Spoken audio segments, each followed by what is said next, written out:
Vamos a adentrarnos hoy en uno de los constructos teóricos más influyentes en la psicología educativa, el determinismo recíproco de Albert Bandura. Analizaremos cómo este modelo triádico nos ayuda a entender la interacción dinámica entre la persona, su ambiente y su conducta, y cómo se manifiesta en un fenómeno tan potente como es el efecto Pigmalión. Esta es, en esencia, una de las grandes preguntas que ha recorrido la historia de la psicología. ¿Hasta qué punto tenemos control? ¿Somos agentes de nuestro desarrollo? ¿Y cuánto peso tienen las circunstancias que nos rodean? Pues bien, la teoría de Bandura va más allá de esta aparente dicotomía, proponiendo un modelo donde ambos polos no solo coexisten, sino que se influyen mutuamente. Para comprender el origen de esta teoría es absolutamente necesario viajar a 1961, a un experimento que lo cambió todo y que obligó a la psicología a revisar profundamente sus ideas sobre cómo aprendemos. El diseño del experimento era en realidad bastante simple. Se expuso a un grupo de niños de preescolar a un modelo adulto, ya fuera en persona o en una película, que se comportaba de forma muy agresiva con un muñeco hinchable, el muñeco Bobo. Y un detalle crucial, el adulto no solo le pegaba, sino que realizaba actos agresivos muy específicos, como golpearlo con un mazo, y además acompañaba la agresión con frases hostiles muy concretas. La secuencia era muy clara. Primero, la fase de observación. Después, se llevaba a los niños a una sala de juegos donde, entre otras cosas, estaba el mismo muñeco Bobo. Y los resultados fueron impactantes. Los niños no solo imitaron con una fidelidad asombrosa las conductas y las frases que habían visto, sino que fueron más allá, inventaron nuevas formas de agredir al muñeco. No era una simple copia, era la adquisición de todo un patrón de conducta. Las conclusiones de este estudio fueron un torpedo en la línea de flotación del conductismo radical de la época. Demostraron primero que se puede aprender simplemente observando, sin necesidad de ejecutar la conducta ni de recibir un premio o un castigo directo. Es lo que llamamos aprendizaje vicario. Segundo, que este aprendizaje puede quedar ahí, latente, silencioso, hasta que el entorno ofrece la oportunidad de manifestarlo. Y por último, algo muy importante. Refutó la idea de la catarsis. Ver agresividad no nos purga de ella, al contrario, nos la enseña y la fomenta. Con estos resultados sobre la mesa, era evidente que el modelo conductista, que explicaba la conducta como una simple respuesta a los estímulos del ambiente, se quedaba corto. Hacía falta un nuevo paradigma, uno que tuviera en cuenta lo que pasa dentro de la cabeza de la persona, sus procesos cognitivos. Aquí podemos ver claramente el contraste. El conductismo clásico habla de un aprendizaje por refuerzo directo, por ensayo y error. El ambiente nos moldea. La teoría de Bandura, en cambio, introduce el aprendizaje vicario. Aprendemos observando a otros, los modelos, y viendo las consecuencias que tienen sus actos. Es un aprendizaje mucho más rápido y eficiente. Y la relación ya no es en una sola dirección.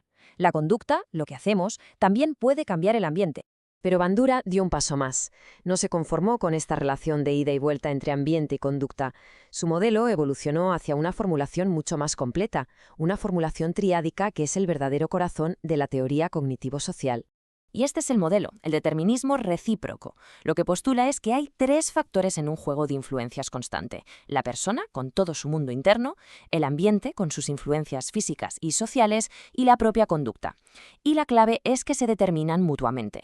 Ningún factor es solo causa o solo efecto. Todos son las dos cosas a la vez en una danza continua. Si desgranamos el factor ambiente, vemos que no es solo el espacio físico. De hecho, lo más importante es el entorno social. Aquí están los modelos que observamos: la familia, los amigos, figuras de autoridad. También es desde el ambiente, desde donde recibimos refuerzos y castigos. Y por supuesto, una herramienta potentísima, la persuasión verbal, lo que otros nos dicen. Pasemos ahora al factor persona. Esto es todo lo que ocurre dentro de nosotros, nuestras creencias, nuestras actitudes. Y aquí Bandura destaca dos elementos cognitivos que son fundamentales. Por un lado, la autoeficacia, que es la creencia que tenemos en nuestra propia capacidad para hacer algo. Por otro lado, las expectativas sobre nuestro rendimiento. De hecho, como ya vimos al hablar de motivación, la investigación masiva de John Hattie confirma que las expectativas del propio estudiante son uno de los predictores más potentes del éxito académico. Claro, si las expectativas que tenemos sobre nosotros mismos son tan poderosas, ¿qué sucede cuando esas expectativas nos vienen impuestas desde fuera, desde el ambiente? Pues esto nos conduce directamente a una de las demostraciones más espectaculares del determinismo recíproco en el aula. Hablamos del efecto Pigmalión, también conocido como la profecía autocumplida. La idea es sencilla pero demoledora. La expectativa que una persona, por ejemplo un profesor, tiene sobre otra, un alumno, puede acabar influyendo y modificando el rendimiento real de esa segunda persona. La demostración científica de esto se la debemos a Rosenthal y Jacobson. El experimento que llevaron a cabo fue de una astucia notable. Pasaron un supuesto test de potencial académico a todos los alumnos de una escuela.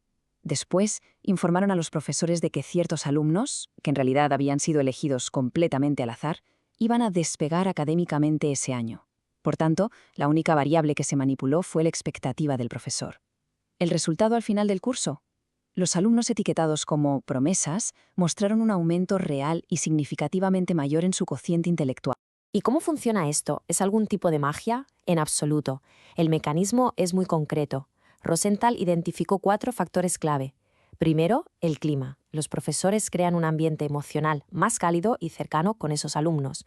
Segundo, el input. Les enseñan más materia y de mayor dificultad. Tercero, la oportunidad de respuesta. Les dan más oportunidades para hablar en clase y les ayudan más a construir sus respuestas. Y cuarto, el feedback. Se les elogia más por lo que hacen bien y se les da una retroalimentación mucho más útil y constructiva cuando se equivocan. Muy bien, pues con todo esto en mente volvamos al modelo completo del determinismo recíproco para integrarlo todo. La mejor forma de verlo en acción es con un ejemplo práctico que nos permita observar esa interacción dinámica de los 3 factores. Pensemos en un niño que tiene dificultades para aprender a leer. Su estado inicial, en el factor persona, es una baja autoeficacia. No soy capaz. Su conducta es el fracaso cada vez que lo intenta. Y el ambiente es una tarea de lectura igual para todos. Ahora interviene un profesor.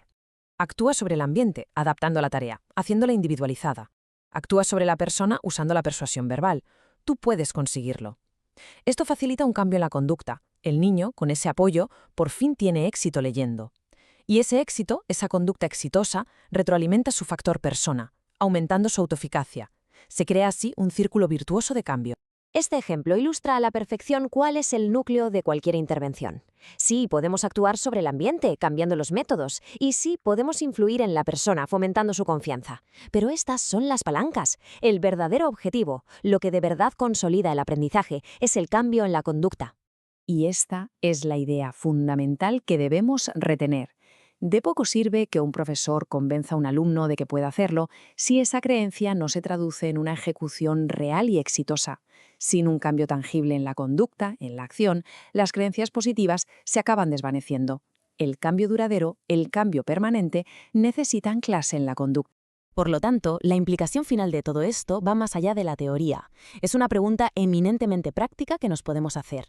Nos invita a analizar nuestras propias interacciones y a pensar qué conducta específica, si la modificamos, podría ser la primera ficha de dominó que inicie una espiral de cambio positivo.